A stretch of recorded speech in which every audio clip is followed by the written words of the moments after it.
श्री हरिनाम संकीर्तन की जय, श्री प्रभुपाद की जय।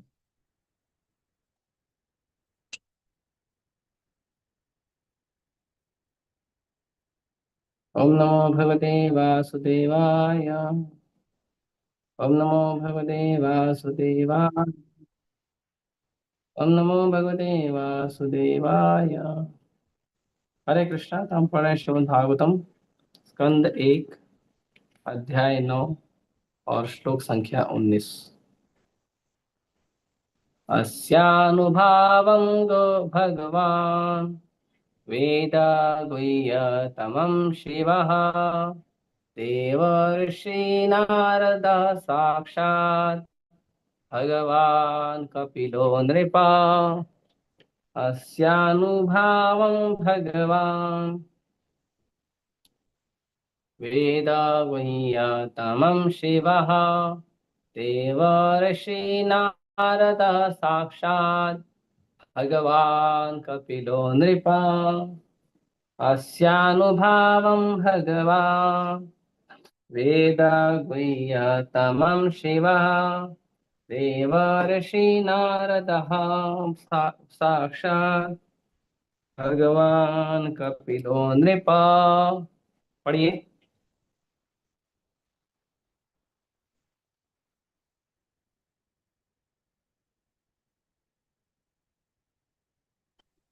हरे कृष्ण प्रभु जी।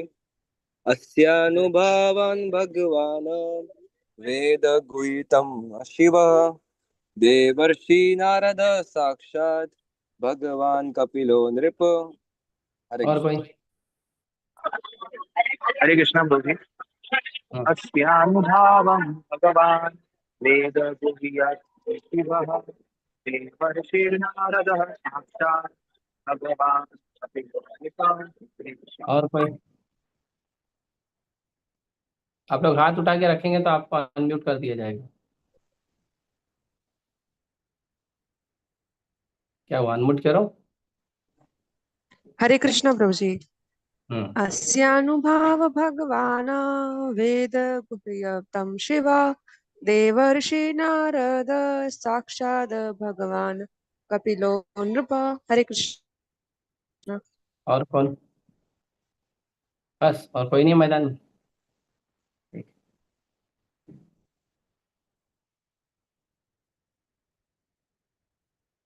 शब्दार्थ अनुवाद और तात्पर्य कृष्ण कृपा मूर्ति अभय चढ़ारविंद भक्ति वेदांत स्वामी श्री प्रभुपाद की जय। अस्या उनकी अनुभावम महिमा भगवान सर्वशक्तिमान वेद जानते हैं गुह्यतमम अत्यंत गोपनीय शिव शिव देवर्षि देवताओं में महान ऋषि नारद श्री नारद मुनि साक्षात प्रत्यक्ष भगवान श्री भगवान कपिल भगवान श्री कपिल नृप हे राजा हे राजन शिव देवर्षि श्री नारद मुनि तथा श्री भगवान के अवतार भगवान श्री कपिल ये सभी प्रत्यक्ष संपर्क द्वारा श्री भगवान की महिमा के विषय में अत्यंत गोपनीय जानकारी रखते हैं। तात्पर्य श्री भगवान के सारे भक्त शुद्ध भक्त भाव हैं, अर्थात ऐसे व्यक्ति हैं जो विभिन्न दिव्य प्रेममयी सेवा द्वारा श्री भगवान की महिमा को जानते हैं। जिस प्रकार श्री भगवान के पूर्ण रूप के असंख्य विस्तार होते हैं, उसी प्रकार श्री भगवान के शुद्ध भक्त भी असंख्य हैं जो विभिन्न रसों में सेवा का आदान प्रदान करने में लगे रहते हैं।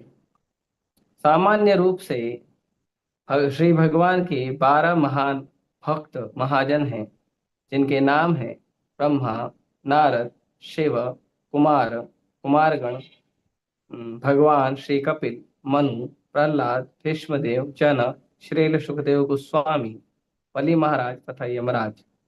यद्यपि भीष्मदेव इनमें से एक हैं, लेकिन उन्होंने केवल 3 मुख्य नामों का उल्लेख किया है जो श्री भगवान की महिमा से अवगत हैं।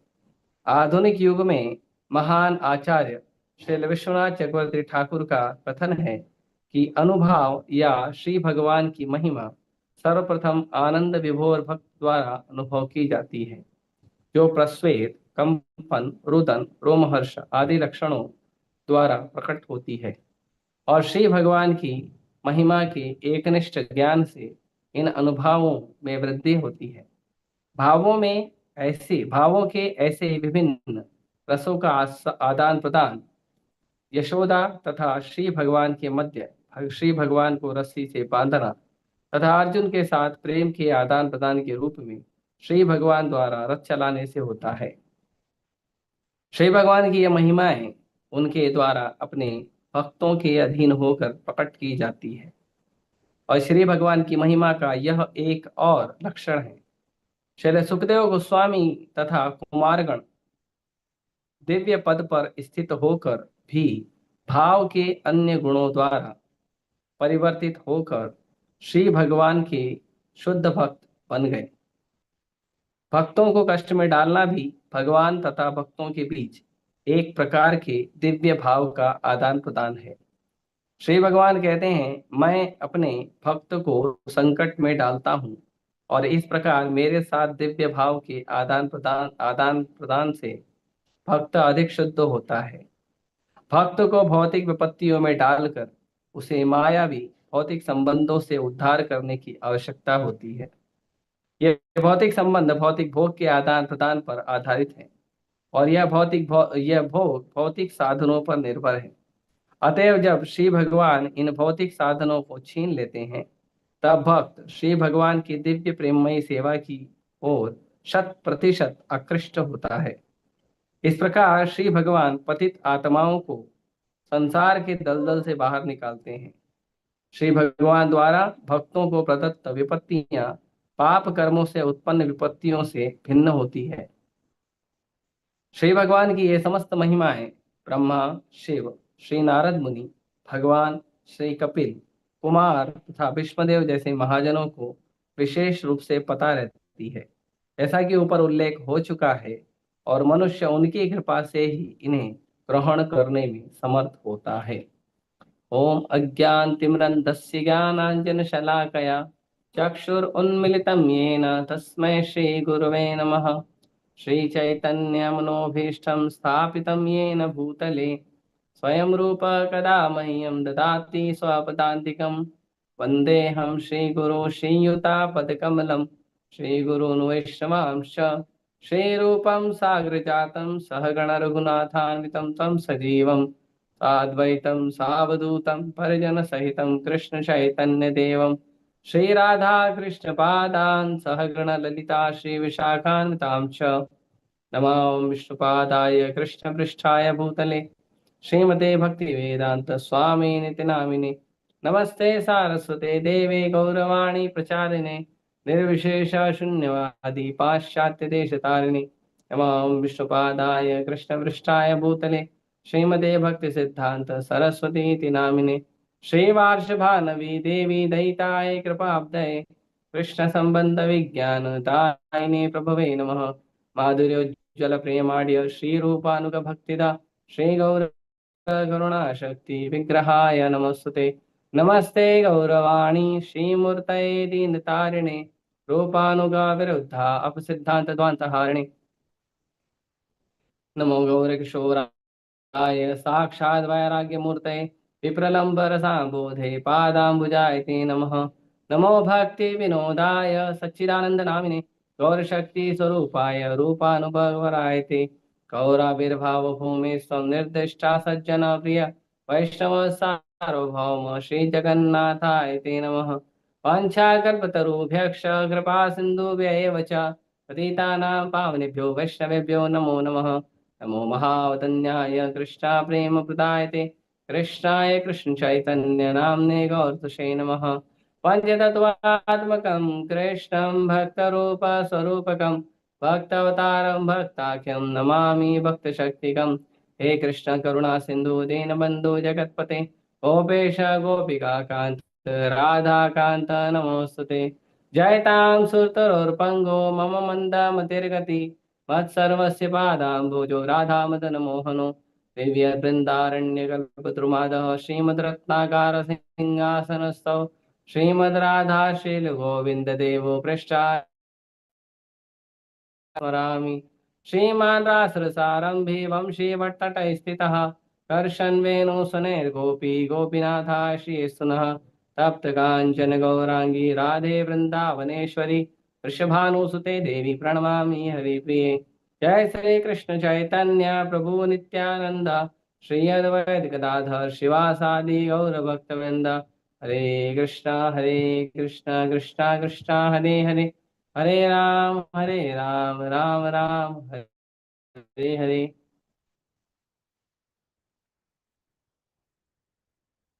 हरे कृष्ण। तो ये जो भगवान का गुणगान कल भीष्मदेव ने किया पिछले श्लोक में, अब अगले श्लोक में भीष्मदेव बता रहे हैं कि जैसा कि गुणगान किया गया कि ये साक्षात भगवान हैं, नारायण हैं, अपनी माया से लोगों को मोहित कर रहे हैं और अपनी माया से मोहित करके हम लोगों को भगवान हमारे सामने पर्दा डाल के क्या कर रहे हैं, हम लोगों के बीच में घूम रहे हैं साधारण मनुष्य बन के। तो ये प्रश्न उठता है, आपको कैसे मालूम, आपको कैसे मालूम? जैसे आप जाके किसी को बोलो कृष्ण परम भगवान है तो बोलता तुमने देखा था, तुमको कैसे मालूम, कैसे पता चला तुमको? तो इसी यही बात जो है भीष्मदेव, अब हो सकता है भीष्मदेव को पता होगा कि अब क्योंकि ज्ञानी है ना, जो युधिष्ठिर महाराज हैं वो धर्म के पुत्र हैं, धर्मराज के पुत्र हैं, तो युधिष्ठिर महाराज को ज्ञान है। तो हो सकता है वो पूछ लें अगले प्रश्न में कि पितामह आप तो कह रहे हो सही बात है, चलो मान लेते हैं आप हमारे पितामह हो, लेकिन आपको कैसे मालूम ये कृष्ण ऐसे हैं, कृष्ण स्वयं भगवान हैं? तो कहते हैं देखो ऐसा है कि अस्यानुभावम भगवान, भगवान के अनुभाव को, भगवान की महिमा को, भगवान के व्यवहार को, भगवान के भक्तों के साथ आदान प्रदान को वेद गुह्यतमम, कुछ लोग जानते हैं। वेद का मतलब होता है ज्ञान, तो कुछ लोगों को ज्ञान है इस बात का। कौन है वो लोग? तो पहला नाम लेते हैं वैष्णव शिरोमणि, जो हैं शिव जी। सबसे पहला नाम लेते हैं शिव जी का, कि शिव जी जानते हैं इस बात को। जो लीला हो रही है, जो लीला में भगवान क्या करने वाले हैं, भगवान की अनेकों लीला हैं, उन अनेकों लीलाओं को शिव जी जानते हैं। और कौन जानता है? देवर्षि नारद, नारद मुनि जानते हैं, जो भगवान के आसपास हमेशा रहते हैं, भगवान के जो स्पेशल मैसेंजर हैं नारद मुनि, वो जानते हैं। आगे कहते हैं और कौन जानता है? साक्षात भगवान कपिलो नृप, और साक्षात भगवान, भगवान का एक और अवतार है, वो है कपिल देव के रूप में। तो कहते हैं कि कपिल के रूप में जो भगवान प्रकट हुए हैं, उसमें भगवान ने ज्ञान को प्रकट किया। तो वो ज्ञान को प्रकट करने वाले कपिल देव भगवान के रूप में वो भी जानते हैं भगवान की इन गुह्य लीलाओं को। और गुह्य लीला बोल रहे हैं, साधारण लीला नहीं बोल रहे हैं।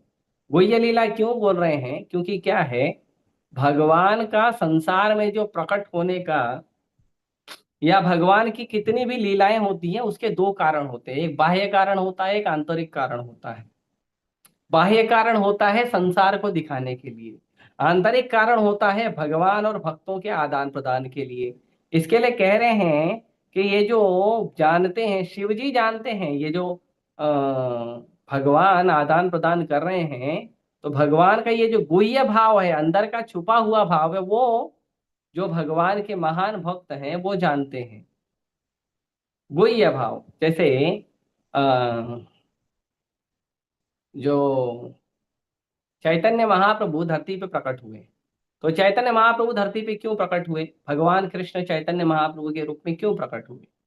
तो भगवान कृष्ण, ये बाह्य कारण है कि भगवान कृष्ण चैतन्य महाप्रभु के रूप में प्रकट हुए हरिनाम संकीर्तन का प्रचार करने के लिए। भगवान प्रकट हुए राधा रानी के रूप में प्रकट हुए, राधा रानी की कृपा बांटने के लिए। चैतन्य महाप्रभु के पीले रूप में क्या जो पिघले हुए सोने के समान जो भगवान का सुंदर रूप है, उस रूप में प्रकट हुए हरिनाम का प्रचार करने के लिए। साधु सन्यासी के रूप में भगवान प्रकट हुए, ये बाह्य कारण है। आंतरिक कारण क्या है? आंतरिक कारण है भगवान राधा रानी जिस प्रेम का आस्वादन करती है, उस प्रेम का आस्वादन खुद करने के लिए भगवान प्रकट हुए धरती पे। कि जो प्रेम, जो आनंद राधा रानी को मिलता है, जो प्रेम और जो आनंद जो है मेरे भक्तों को मिलता है मेरा भक्ति करके, मुझे वो आस्वादन लेना है। क्योंकि मैं भगवान हो के उस आनंद को अनुभव नहीं कर पा रहा हूं, तो मैं भक्त हो के अनुभव करूंगा। ये क्यों दुनिया के लोग मेरे पीछे इतना पागल होते हैं? मेरे अंदर ऐसा क्या गुण है? तो उस गुण को भगवान अपने ही गुण का आस्वादन करने के लिए राधा रानी का भाव लेके, राधा रानी जो सर्वश्रेष्ठ भक्त है भगवान की, राधा रानी का भाव लेके धरती पे प्रकट हुए। और धरती पे प्रकट होके भगवान ने क्या किया? अपने ही भक्ति का जो आस्वादन है वो किया। ये आंतरिक भाव है। तो इसीलिए कहते हैं कि जो गुह्य भाव है, जैसे अभी पांडवों को कष्ट हुआ, तकलीफ हुआ, फिर उसके बाद इतने सारे बंधु बांधव मर गए, तो ये बाह्य कारण है, धर्म की रक्षा करनी है, हमको एक धर्मराज राजा चाहिए, ये बाह्य कारण है। आंतरिक कारण है कि भगवान अपने भक्तों से, पांडवों से भगवान दिव्य आदान प्रदान करना चाहते हैं। भगवान जो हैं अपने भक्तों से संबंध रखना चाहते हैं, उनसे प्रेममयी व्यवहार रखना चाहते हैं, इसीलिए भगवान ने ये लीला की है। ठीक है। तो यहाँ पे तात्पर्य में प्रभुपाद जी कहते हैं कि जो भक्त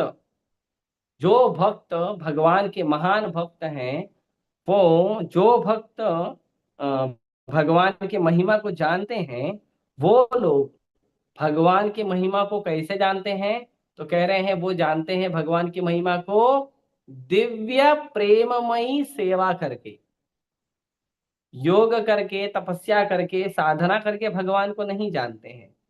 भगवान को भगवान के भक्त जानते हैं दिव्य प्रेममयी सेवा करके। ऐसा साधारण नहीं है, ठीक है हाँ कृष्ण हमारे भगवान है, हम कृष्ण के दास हैं, कृष्ण पूर्ण है, हम कृष्ण के अंश हैं, तो हमको कृष्ण का नाम जप करना चाहिए, हमको गीता भागवत पढ़ना चाहिए, लोगों को प्रचार करना चाहिए, ठीक है। लेकिन सेवा, जो हरिनाम भी कर रहे हो आप, वो हरिनाम प्रेममयी होना चाहिए। जो गीता भागवत आप पढ़ रहे हो वो प्रेममय होना चाहिए कि मेरे प्रभु के बारे में वर्णन किया गया है तो मुझे पढ़ना है।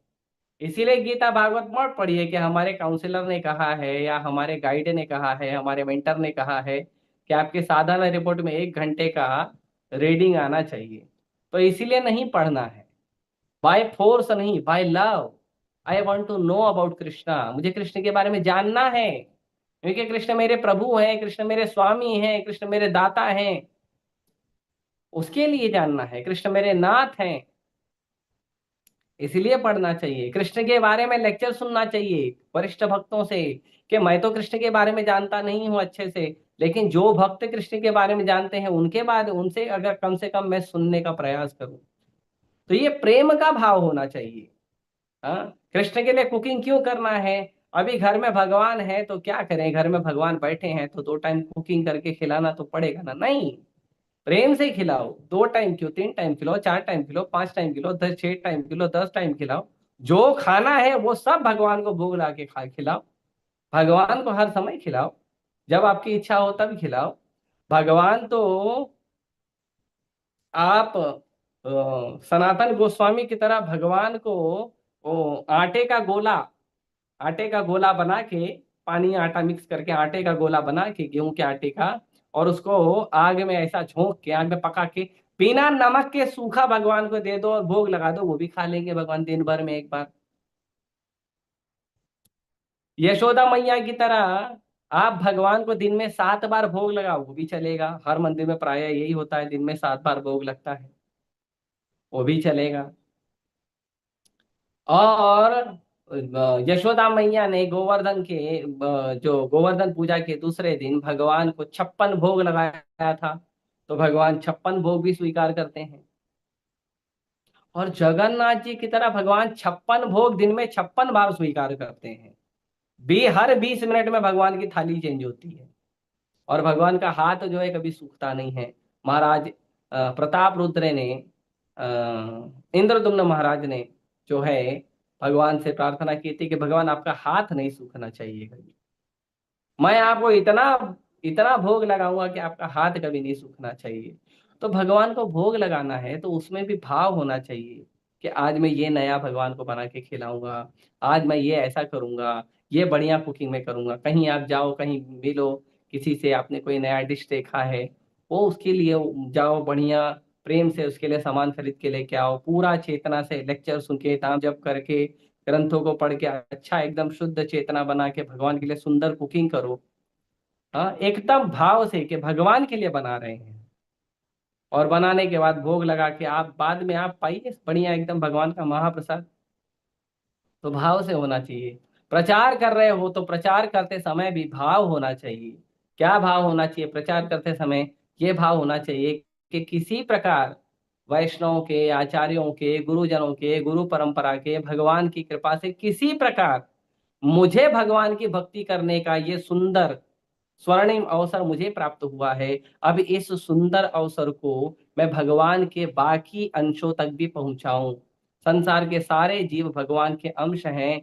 वो व्यक्ति किसी कारण से, किसी गलती से, किसी परिस्थिति के कारण आज वो भगवान को भूल गया है, मैं उसको भगवान के करीब लेके आऊं, मैं उसे भगवान से जोड़ने का प्रयास करूं। ये भाव होना चाहिए प्रचार करते समय। प्रचार करते समय यही भाव होना चाहिए कि संसार में अनेकों जीवात्माएं हैं, भटक रही हैं भगवान को भूल के, किसी तरह मैं एक जीवात्मा को कृष्ण से जोड़ने का प्रयास करूं। क्यों? क्योंकि वो जीवात्मा भी हमारे वसुदेव कुटुंबकम नाम के परिवार का हिस्सा है। ऐसा भाव होना चाहिए। हर जीवात्मा को कृष्ण भक्ति दी जाए, हर जीवात्मा को कृष्ण प्रेम दिया जाए, हर जीवात्मा को हरिनाम दिया जाए, हर जीवात्मा को गीता भागवत दिया जाए। प्रयास करते रहना चाहिए। तो प्रचार में भी भाव होना चाहिए। भगवान के लिए जब कीर्तन कर रहे हैं, भजन कर रहे हैं, तो ये भजन, ये कीर्तन इसलिए करना चाहिए कि हे प्रभु, मैं अपनी शुद्धता के लिए आपके चरणों में कुछ कीर्तन करना चाहता हूँ, कुछ अपने वाणी के फूल अर्पण करना चाहता हूँ, इसलिए मैं कीर्तन कर रहा हूँ। कृपया करके मेरे इस टूटे फूटे रूप के जो कीर्तन है उसको कृपया करके आप स्वीकार करिए, मुझे शुद्ध करने के लिए आशीर्वाद दीजिए। प्रभुपाद जी से प्रार्थना करिए, गुरु परंपरा से ये सब प्रेममय होना चाहिए। अभी प्रेम में नहीं है तो कोई बात नहीं, आर्टिफिशियल मत करो, आर्टिफिशियली एकदम भाव में मत आ जाओ, है ना, कपड़ा वपड़ा पहन के राधा रानी गोपी की तरह मत करो, नो प्रॉब्लम। लेकिन आप पूरा प्रयास करो कि गिव कृष्णा बेस्ट। प्रेम का मतलब होता है बेस्ट, प्रेम प्रेम का मतलब होता है first. First and best means love.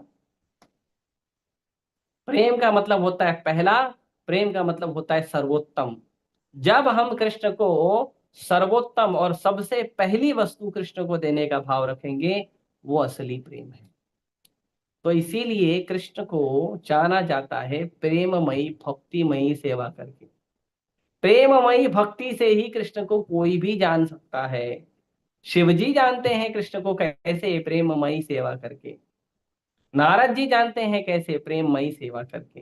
Kapil मुनि जानते हैं भगवान को कैसे? प्रेममयी सेवा करके। भीष्मदेव जानते हैं कैसे? प्रेममयी सेवा करके।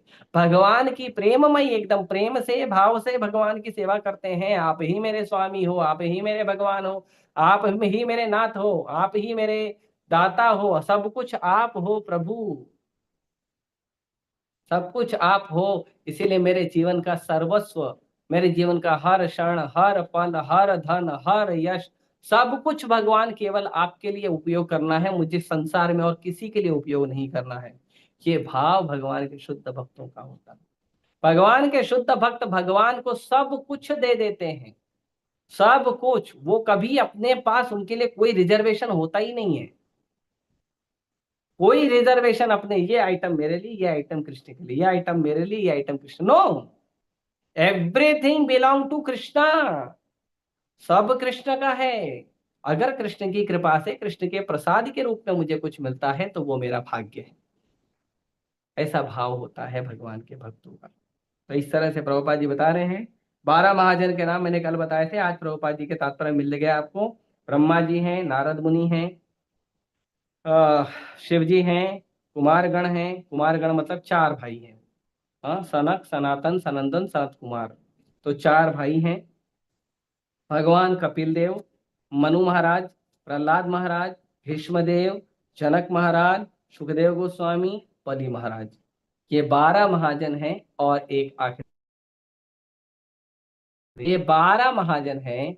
ये 12 के 12 महाजन जो हैं कृष्ण की प्रेममयी सेवा करके कृष्ण को जानते हैं। यमराज जी भी प्रेममयी सेवा करते हैं कृष्ण के लिए। हम लोगों के लिए वो प्रेममय नहीं होता है, लेकिन कृष्ण के लिए प्रेममय होता है, क्योंकि यमराज जी लोगों को दंड देते हैं कृष्ण का पालन नहीं करने के कारण। हम्म।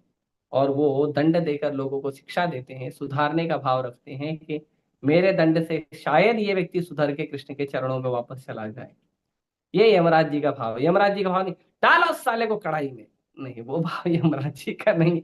बोलते भले हैं, लेकिन क्यों बोलते हैं? क्योंकि हम जो अपराध किए हैं, पाप किए हैं, उस पाप को कम से कम दंड के कारण ही उसका प्रायश्चित करने का भाव हमारे हृदय में उत्पन्न हो जाए, इसीलिए यमराज जी ऐसा करते हैं। यमराज जी हमसे द्वेष नहीं करते हैं। यमराज जी भगवान की सेवा के लिए करते हैं। शुद्ध भक्तों के हृदय में कोई द्वेष, कोई ईर्ष्या नहीं होती है। शुद्ध भक्त संसार में कोई कार्य करता है, चाहे वो कोई कार्य कितना कठोर हो या कितना नरम हो, कितना कोमल हो, हर कार्य जो है भगवान के भक्त केवल भगवान से प्रेम के कारण करते हैं। दुर्गा माता जो संसारी जीव को, जो संसारी प्रपंच में फंसा के रखी है, जो संसारी प्रपंच में दुर्गा माता जो जीवों को फंसा के रखी है, ये संसारी प्रपंच में फंसा के रखना और जीवों को 3 प्रकार के क्लेश देना, आध्यात्मिक आदि, भौतिक आदि, दैविक क्लेश देना, जीवों को प्रकृति के 3 गुणों में बांध के दनादन पिटाई करना, ये सब क्यों करती हैं और कैसे करती हैं? दुरत्यया, you can not understand even the limit. करुणा नहीं आती है? एक बार दुर्गा में ये करे, रे रे ज्यादा दे दिया क्या, उसको ज्यादा मार दिया, नहीं मारो, बिंदास मारो। नालायक भगवान का भक्ति नहीं करता है, देव अच्छे से घुमा घुमा के। ये दुर्गा मैया कैसा है, लेकिन वो करती क्यों है? वो कृष्ण के लिए करती है। इच्छानुरूपम यस्य च चेष्टते, सा दुर्गा माता है, वो भगवान की इच्छा के अनुसार करती है, भगवान के चरणों में प्रेममयी सेवा के लिए करती हैं। शिव जी भगवान के स्मरण में युगो युगों तक समाधि में रहते हैं, केवल कृष्ण का चिंतन, केवल कृष्ण का स्मरण। शिव जी को भगवान का थोड़ा सा कोई लीला सुना दे, शिव जी पूरे आनंद में भर जाते हैं भगवान की लीला सुनकर, और आनंद में नाचने लगते हैं डमरू बजा बजा के। तो शिव जी हैं ऐसे। अ, ऐसे नारद मुनि हैं। नारद मुनि पूरे यत्र तत्र सर्वत्र, पूरे ब्रह्मांड में नारद मुनि घूमते रहते हैं वीणा लेके। नारद मुनि बजाए वीणा, राधिका रमण नामे। नारद मुनि क्या करते हैं? राधा कृष्ण के प्रेम में भर के नारद मुनि वीणा बजाते हैं राधिका रमण के नाम के लिए। राधिका रमण कौन है? राधिका रमण राम, कृष्ण का एक नाम है राम, राधिका रमण राम। जो राधा रानी को आनंद देने वाले राम हैं, वो हैं भगवान कृष्ण। तो नारद मुनि वीणा बजाते बजाते राधा रानी को जो है वो राधा रानी को आनंद देने वाले भगवान का नाम हमेशा जप करते हैं, प्रेम में भरकर बहुत बढ़िया उनका नाम लेते हैं, प्रचार करते हैं, सेवा करते हैं। नारद मुनि का इतना उत्तम भाव है। हम्म। तो इस तरह से ये सारे भाव जो हैं वो आनंद विभोर होकर भगवान की प्रेममयी सेवा करते हैं। और श्री विश्वनाथ चक्रवर्ती ठाकुर जो बहुत महान आचार्य हैं, वर्तमान युग के बड़े आचार्य हैं, श्री विश्वनाथ चक्रवर्ती ठाकुर, जिन्होंने मंगला आरती लिखा है, संसार दावा नल्लिलोका त्राणाय कारुण्य घना घनात्वम, ये विश्वनाथ चक्रवर्ती ठाकुर ने लिखा। विश्वनाथ चक्रवर्ती ठाकुर कहते हैं कि यदि कोई व्यक्ति हर रोज सुबह ब्रह्म मुहूर्त में, हर रोज सुबह ब्रह्म मुहूर्त में यदि कोई व्यक्ति पूरा जीवन, ये गुरुवाष्टक, उसको गुरुवाष्टक बोलते हैं, ये गुरु अष्टकम या गुरुवाष्टक यदि कोई व्यक्ति पूरा जीवन ब्रह्म मुहूर्त में गाएगा भगवान के सामने, गुरु के सामने, तो वो व्यक्ति को स्वयं ब्रजेंद्र नंदन भगवान कृष्ण स्वयं लेने आएंगे, खुद भगवान आएंगे, श्याम सुंदर ब्रजेंद्र नंदन कृष्ण आएंगे, आपको वृंदावन लेकर जाएंगे, गोलोक वृंदावन। हाँ, तो बहुत महान भक्त हैं श्रील विश्वनाथ चक्रवर्ती ठाकुर, और कई सारे उन्होंने शास्त्रों में टिप्पणी भी की है, कई टिप्पणी की है। जीव गोस्वामी, विश्वनाथ चक्रवर्ती ठाकुर और कई सारे महान आचार्यों ने कई टिप्पणी की है, और उन्हीं के चरणों का अनुगमन करते हुए हम लोग जो हैं उनका उनका उच्चिष्ट हमारे गुरुओं को प्राप्त हुआ। हमारे गुरुओं में फिर प्रभुपाद जी का उच्चिष्ट हमारे गुरु महाराज को प्राप्त हुआ, हमारे गुरु महाराज का उच्चिष्ट हम लेकर बोल रहे हैं। तो इस तरह से ये हमारे महान आचार्यों की जो महान परंपरा है, उनकी कृपा से ही ये जो ज्ञान हमें मिल रहा है और ये ज्ञान हम अब तक पहुंचा रहे हैं। तो कहते हैं अनुभव या श्री भगवान की महिमा सर्वप्रथम आनंद विभोर भक्त द्वारा अनुभव की जाती है।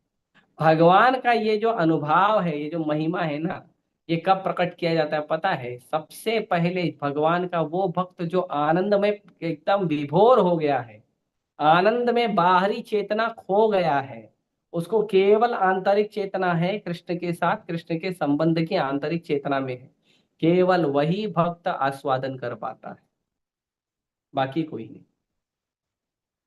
बाकी कोई नहीं।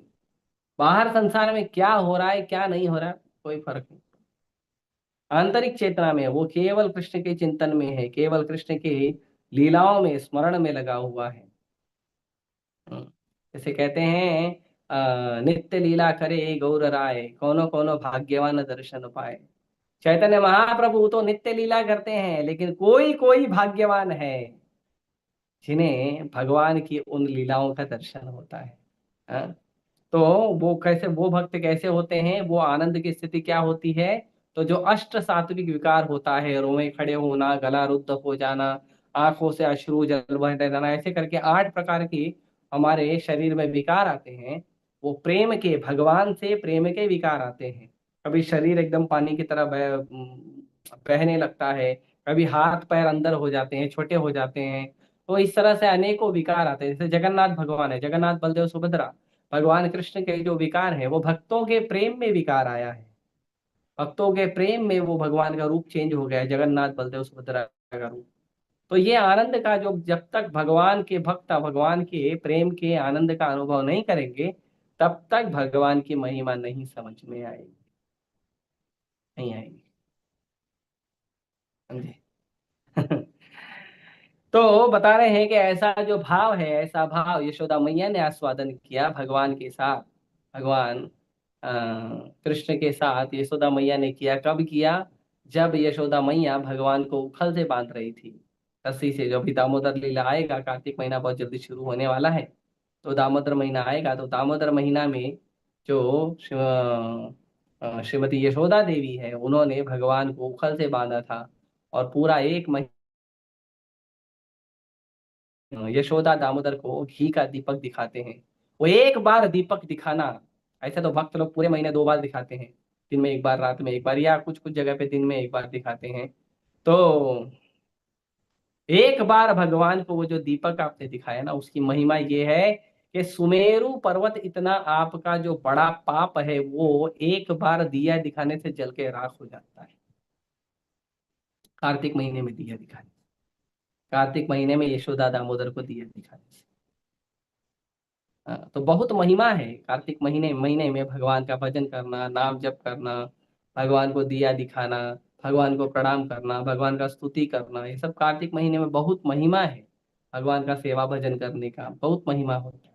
उसके बाद भगवान ने दूसरा भाव प्रकट किया। दूसरा, अर्जुन ने उस भाव का आस्वादन किया, अर्जुन उस भाव में सेवा किए भगवान के साथ, कुरुक्षेत्र के मैदान में युद्ध करके। सेम भाव, नो टीचिंग, भाव वही है, लेकिन अलग अलग रस है। अर्जुन जो है क्षत्रिय रस में सेवा की है, यशोदा मैया वात्सल्य रस में सेवा की है। तो अलग अलग रस है, अलग अलग रसों में भगवान के जो सर्वोत्तम भाव है, उस सर्वोत्तम भाव का आस्वादन किया जाता है।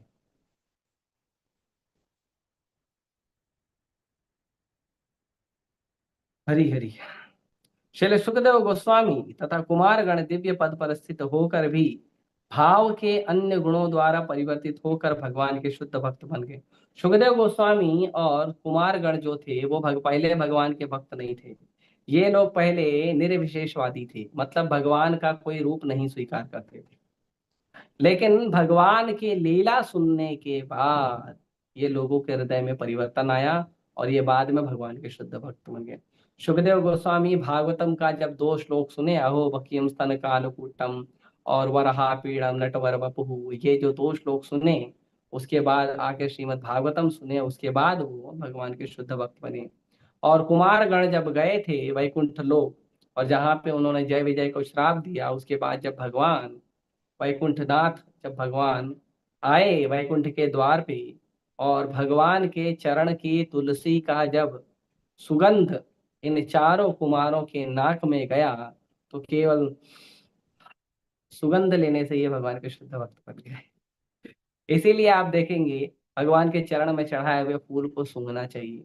भगवान को जो हम सेंट ऑफर करते हैं, जो इत्र ऑफर करते हैं, वो इत्र को सूंघना चाहिए। उससे नाक का सेवा होता है भगवान से। ये नाक है ना, नाक, ये नाक से सेवा होता है भगवान का। भगवान के चरणों में अर्पित फूल है, तुलसी है, इत्र है, उसको सूंघना, ये भी सेवा है। और बड़ा आनंद का सेवा है, इससे भक्ति मिलता है। तो भक्तों को कष्ट में डालना भी भगवान तथा भक्तों के बीच एक प्रकार का दिव्य भाव का आनंद आदान प्रदान है। भगवान अपने भक्तों को अगर कष्ट में डालते हैं तो ये भगवान का दिव्य भाव का आदान प्रदान है। क्यों? क्योंकि भगवान का भक्त जब असहाय होता है ना, तो केवल भगवान को याद करता है। केवल मेरे प्रभु, मेरे स्वामी, मेरे नाथ, केवल अपने प्रभु को याद करता है। जैसे हम लोग हैं, हम लोगों को चलते फिरते मान लो कहीं छोटा सा ठोकर लग गया या हम शॉक हो गए, तो तुरंत हम अपनी माँ का नाम लेते हैं। और अगर मान लो कहीं कोई बहुत बड़ा डेंजर आया तो बोलते बाप रे, बाप रे, पिताजी को याद करते हैं। तो जैसे हमारे जीवन में कोई एक कष्ट होता है, तकलीफ होती है, तो जो जो जिस व्यक्ति को हम संसार में बहुत प्रेम करते हैं उसे याद करते हैं। उसी प्रकार भगवान के भक्तों को जब कोई कष्ट होता है तो वो केवल भगवान को याद करते हैं। तो भगवान अपने भक्तों के जीवन में जो कष्ट डालते हैं वो इसलिए डालते हैं कि मैं भक्त से मेरे प्रेम करता हूँ, मेरा भक्त भी मुझे याद करते रहे। मेरा भक्त मुझे रोज आके प्रार्थना करे, प्रभु प्रभु प्लीज प्लीज प्लीज ठीक करो ना, ठीक करो ना। भगवान चाहते आ जाओ मेरे पास, आओ बार बार आओ, बार बार आओ। तो भगवान के सामने भक्त जाता है और भक्त भगवान से प्रार्थना करता है, भगवान प्लीज ठीक कर दो, बहुत कष्ट हो रहा है, बहुत प्रॉब्लम हो रहा है, ये सता रहा है, वो सता रहा है, वो मार रहा है, वो गुस्सा कर रहा है। हम भगवान को बार बार जाते हैं तो भगवान को अच्छा लगता है, अच्छा बार बार आ रहा है मेरे पास, चलो ठीक है, दुख से ही सही कम से कम आ तो रहा है मेरे पास बार बार। तो भगवान और दुख डालते हैं, ठीक है और दुख ले, और आजा तू मेरे पास ही बैठ, जाओ मत कहीं पे। हम्म? तो भगवान जो है वो भक्तों के जीवन में कष्ट भी डालते हैं, तो आदान प्रदान के लिए। और इसीलिए भगवान कहते हैं, भागवतम में भगवान कहते हैं, यस्याहम अनुगृह्णामि करिष्ये तद्धनम शनय। मैं जिस व्यक्ति पे कृपा करता हूँ उस व्यक्ति का सारा धन छीन लेता हूँ। उस व्यक्ति को इतना कंगाल कर देता हूँ कि उस व्यक्ति को चाहने वाले हर आदमी उसको दुत्कार के छोड़ देते हैं। उस व्यक्ति को से हर व्यक्ति अपना संबंध तोड़ लेता है, और उस व्यक्ति को इतना दुख मिलता है कि वो दुख में पूरी तरह अकेला हो जाता है, और अकेला होकर बोलता है, हे गोविंद, हे कृष्ण, हे राधा रास Bihari, please save me, please मेरी रक्षा करो। हाँ, ऐसे द्रौपदी माता इतना बड़े कष्ट में डाले। हालांकि द्रौपदी माता तो भगवान की लीला में सहयोगी कर रही है, लेकिन द्रौपदी माता को जब भगवान ने कष्ट में डाले तो द्रौपदी माता पहले गई, धृतराष्ट्र को रिक्वेस्ट की, धृतराष्ट्र नहीं सुना। फिर गई, जितने भी बड़े बड़े वहां पे महारथी बैठे थे, भीष्मदेव, द्रोणाचार्य, उनको रिक्वेस्ट की, वो भी राजधर्म से बंधे थे, नहीं बोले। वहां पे 20,000 महारथी थे, उनको रिक्वेस्ट की प्लीज बचा लो, उन्होंने नहीं किया। फाइनली दुर्योधन को, कर्ण को, सबको रिक्वेस्ट किया, उन्होंने नहीं बचाया। उन्होंने अपने पति से रिक्वेस्ट किया, प्लीज मुझे बचाओ, उन्होंने नहीं बचाया। फिर द्रौपदी माता ने खुद प्रयास किया, खुद प्रयास किया कि अपने दोनों हाथों से दांत से साड़ी को पकड़ ले और किसी तरह से अपनी रक्षा करे। अब वो 10,000 का हाथियों का बल रखने वाला जो जयद्रथ है, वो जयद्रथ नहीं, क्या नाम था उसका, क्या नाम था उसका, पार्थ, तो उसने दुशासन, तो वो 10,000 हाथियों का बल रखता था दुशासन। तो उसने अभी 10,000 हाथी का बल कहाँ पे और एक साधारण स्त्री का बल कहाँ पे। तो वो साड़ी जब खींचना शुरू किया तो उसका हाथ से साड़ी छूट गया, दांत से साड़ी छूट गया। हाँ। जब देखी कि अब कोई रास्ता नहीं तो बोलती, हे गोविंदा प्लीज सेव मी, हे भगवान प्लीज बचाओ मुझे। और इमीडिएटली जैसे ही उसने बोली हे भगवान प्लीज बचाओ मुझे, भगवान ऑलरेडी रेडी खड़े थे, अभी तो बोल, अभी तो आ जाता हूँ। Immediately with in a second इतनी साड़ियां आई, इतनी साड़ियां आई, इतनी साड़ियां कि वो 10,000 हाथियों का बल वाला दुशासन साड़ी खींचते खींचते खींचते खींचते खींचते खींचते एग्जॉस्ट होके पूरी तरह से उसका शरीर जो है विचलित होकर उसके शरीर से मुंह से खून फेंक कर धरती पे गिर गया। और द्रौपदी माता की रक्षा हुई। बाद में जब देखा अ, धृतराष्ट्र ने कि भैया भगवान की एंट्री हो गई है, तो धृतराष्ट्र बोला okay matter settle down, matter को शांति कर दो। तो इस तरह से भगवान अपने भक्तों को कष्ट में डालते हैं। ध्रुव महाराज को भगवान ने कष्ट में डाला, ध्रुव महाराज गए भगवान के पास। प्रहलाद महाराज को कष्ट में डाला, प्रहलाद महाराज गए भगवान के पास। जड़ भरत को कष्ट में डाला, जड़ भरत गए भगवान के पास। भगवान के बाद भगवान के भक्तों का कोई और ऑप्शन नहीं, एक ही आप ही नाथ हो और कोई हमारा नाथ नहीं है। हे प्रभु, हे स्वामी, हे कृष्ण, आपके बिना हम अनाथ हैं, कृष्ण के बिना हम अनाथ हैं, हमारा कोई नहीं है कृष्ण के बिना। हाँ? तो इस तरह से हरि हरि भक्त को भौतिक विपत्ति में डालकर उसे मायावी भौतिक संबंधों से उद्धार करने की आवश्यकता होती है। ये भौतिक संबंध भौतिक भोग के आदान प्रदान पर आधारित होते हैं और यह भोग भौतिक साधनों पर निर्भर है। अतएव जब श्री भगवान इन भौतिक साधनों को छीन लेते हैं, तब भक्त श्री भगवान की दिव्य प्रेममयी सेवा की ओर 100% आकृष्ट होता है। भगवान देखते हैं कि मेरा इतना भक्ति कर रहा है, मेरा इतना सेवा कर रहा है, लेकिन आशा भरोसा लगा के रखा है भौतिक संसाधनों से, आशा भरोसा लगा के रखा है कि मुझे ये मिल जाए अच्छा होगा, वो मिल जाए अच्छा होगा, वो मिल जाए अच्छा होगा, मेरे पास ये है मैं मेंटेन कर लूंगा खुद को। भगवान बोलते हैं अच्छा बेटा ठीक है, अब सब गायब हो जाएगा। भगवान सब ठीक। शैल प्रभुपाद सोच रहे थे कि ठीक है अभी मैं का बेटे का विवाह कर लूंगा, पत्नी को सेटल डाउन कर लूंगा, फिर सोचूंगा अभी तो थोड़ा थोड़ा सेवा कर रहा हूँ गौड़ी मठ का, फिर देखूंगा अभी तो मेरा बिजनेस भी अच्छा चल रहा है, प्रयाग फार्मेसी बहुत बढ़िया चल रहा था, बड़े बड़े नेता प्रधानमंत्री नेहरू तक के आके उनसे दवा लेते थे, उनकी दुकान पे आके दवा लेते थे बनारस में, बहुत बढ़िया दुकान चलता था उनका, जो प्रयाग फार्मेसी है बहुत अच्छा चलता था उनका लेबोरेटरी।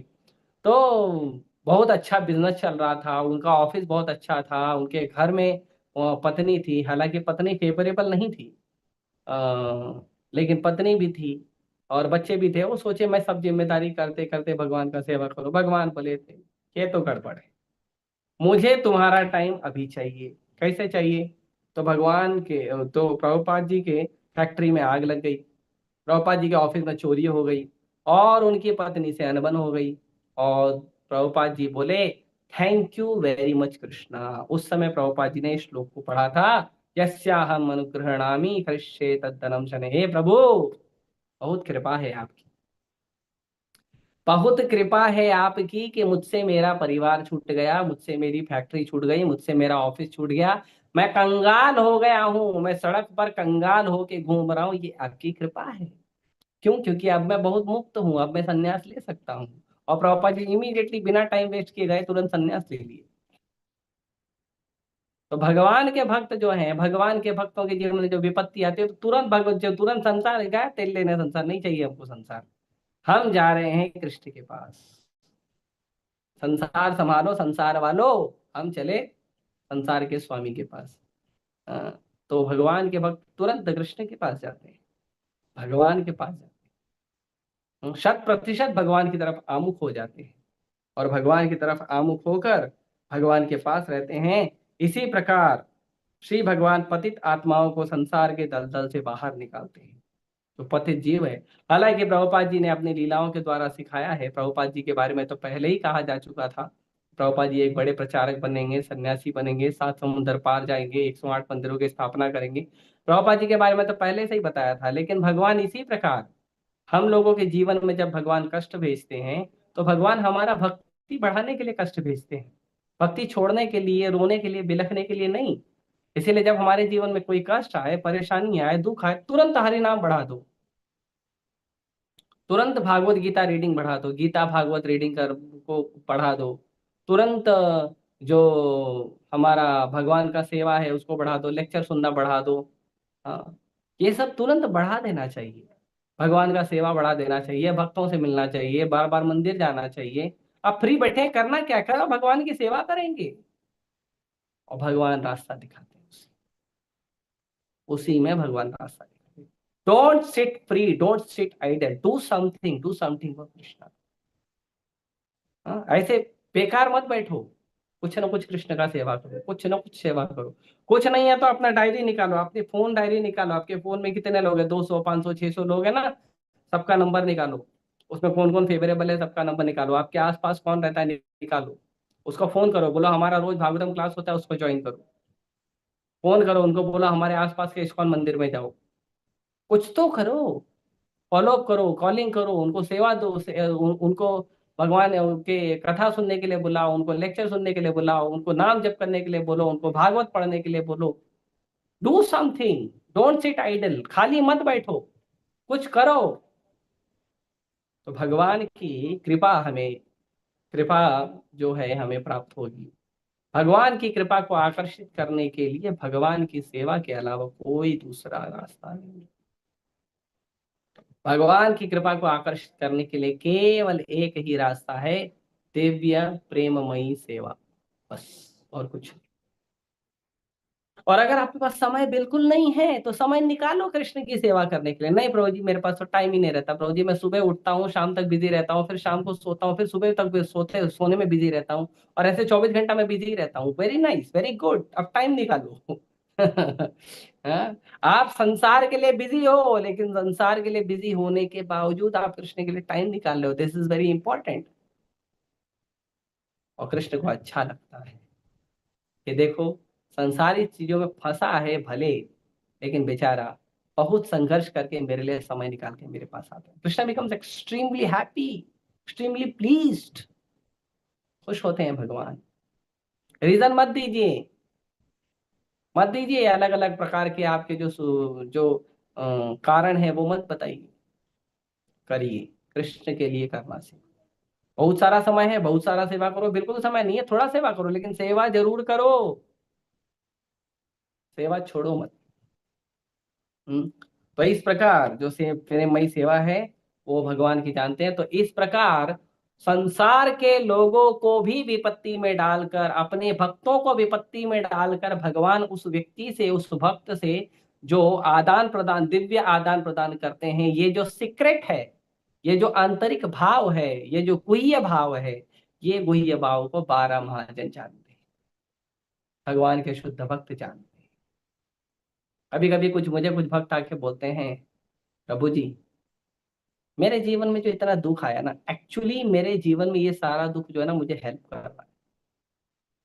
नहीं तो अगर मैं मेरे मित्रों की तरह, मेरे फैमिली मेंबर की तरह अगर मैं फंसा होता ना भौतिक संसार में, भौतिक यश में, ऐश्वर्य में, तो शायद मैं भगवान का भक्ति नहीं कर पाता। आज भगवान ने छीन लिया ना सब, मैं बहुत सुखी हूँ, भगवान का भक्ति कर पा रहा हूँ।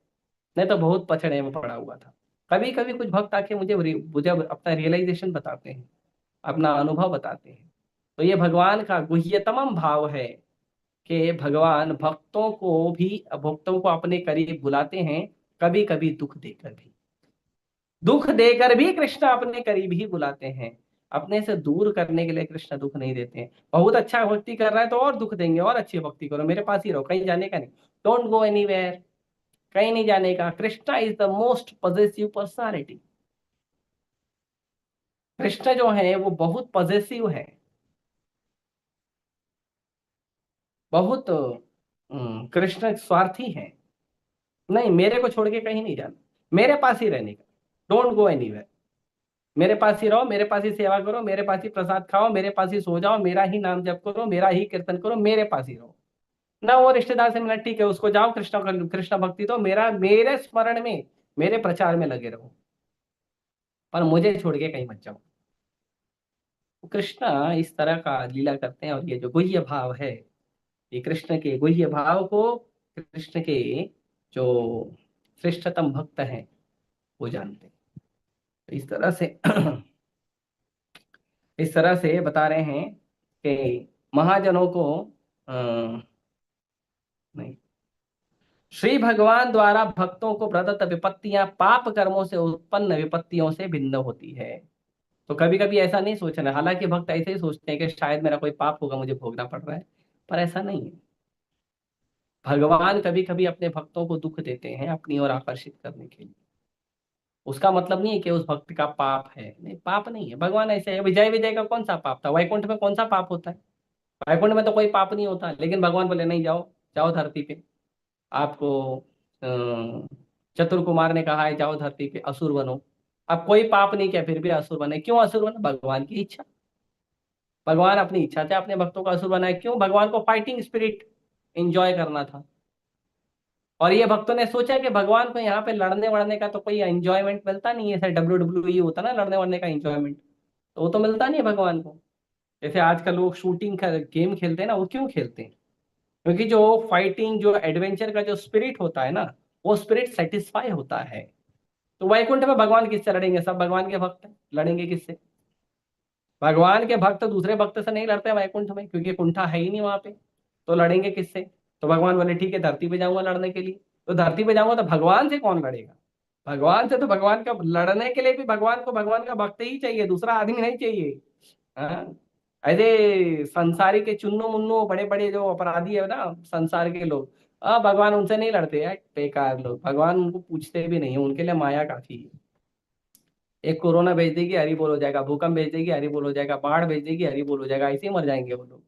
हाँ, सूखा, अकाल, बाढ़, ना जाने क्या क्या ना, दो चार बिजली गिरा देगी, ऐसे ही मर जाएगा वो। माया काफी है सृष्टि के किसी भी जीव को खत्म करने के लिए। लेकिन भगवान अपने भक्तों को चुनते हैं फाइटिंग करने के लिए। तो फाइटिंग करने के लिए, फाइटिंग का जब स्पिरिट कृष्ण को एंजॉय करना होता है, तो कृष्ण अपने किसी भक्त को भेजते हैं, चलो लड़ाई करेंगे। हाँ, तो भगवान अपने भक्तों को विपत्ति में डालते हैं, वो भी भगवान का दिव्य आदान प्रदान है। तो इस तरह से इस भाव को, ये जो गुह्य भाव है भगवान का, इस भाव को कौन जानता है? ब्रह्मा, शिव, नारद मुनि, भगवान कपिल, कुमार, भीष्मदेव जैसे 12 के 12 महाजन जानते हैं।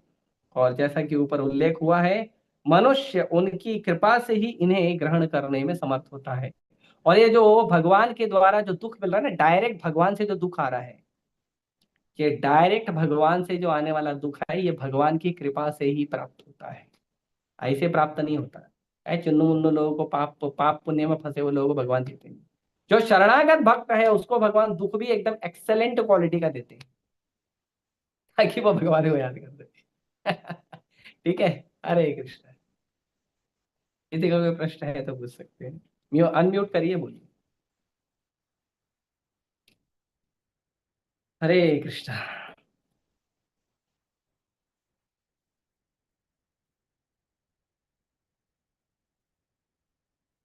हरे कृष्ण हरे कृष्ण,